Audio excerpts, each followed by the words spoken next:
Good morning, everyone. It is Sunday, August 24th, 2014. Casa de Rosie Jen, Rancho de Rosie Jen, Santa Rosa, USA.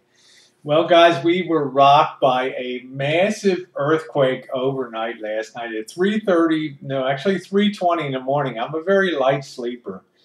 I had the sensation that things were starting to move laying in bed there, and 5 seconds later, that house was in full moving mode with the window blinds hitting the side of the house, and I could feel wave after wave passing underneath of the house and under the ground here, and it was a pretty awesomely powerful experience, a little bit scary, and because when an earthquake takes place, as one did overnight, you really don't know. Were you at the center of the earthquake? Were you far away? Were you close? You just wonder. Well, I did jump out of bed, and it lasted about 20 seconds.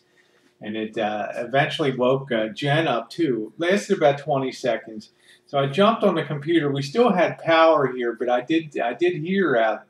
My ears did detect outside after I got up. Within a couple seconds, I was hearing sounds of power pole transformers exploding and wires being ripped off. So luckily, this area we didn't have any.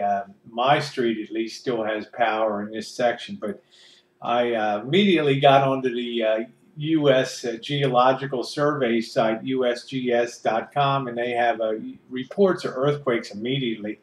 And there was a 6.1 earthquake, and the epicenter of it was located in American Canyon, which is about 30 miles east of here, a little bit, 30 miles southeast of here. And my first thought was, oh my God, Janet is like 5 miles from the earthquake. We're 30 miles. She's 5 miles. So I immediately texted her about 3:30.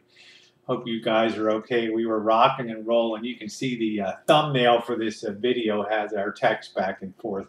Well, I didn't hear anything from her, so about 15 minutes later I got into bed. But before I got into bed, I went on the back deck, and you could hear what sounded like a massive, massive peal of thunder go through the area.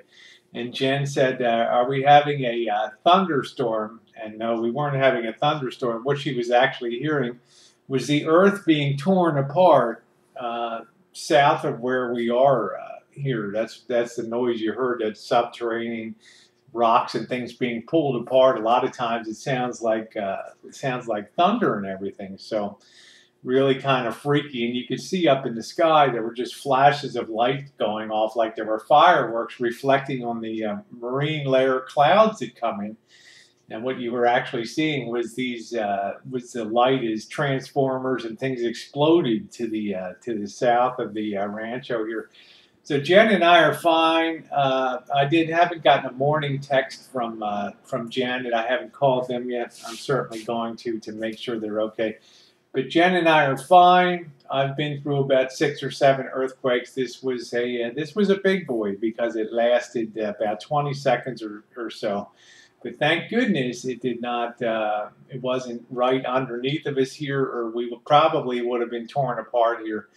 But as it is, I understand looking at the news this morning that there is significant damage around the Bay Area. So my thoughts and prayers go out to everyone that's affected there. So, California is a wonderful place. We don't have to worry about snow and things, but when it comes to natural calamities, this is a place with earthquakes and fires and stuff like that, and droughts. It's environmentally challenging times at times. So you kind of take it for granted that you're living on top of the Pacific plates here in the earthquake zone, what they call part of the ring of fire around the Pacific. So I noticed last night down in Chile there was a 6.4 earthquake too. So we're fine. Thanks for the thoughts on Facebook. I've gotten a lot of messages of you guys. Okay, we are fine. Okay. Thanks so much, guys. Updates later. Stay tuned. Going to be back in the bathroom today, finishing or continuing to work on the renovation work.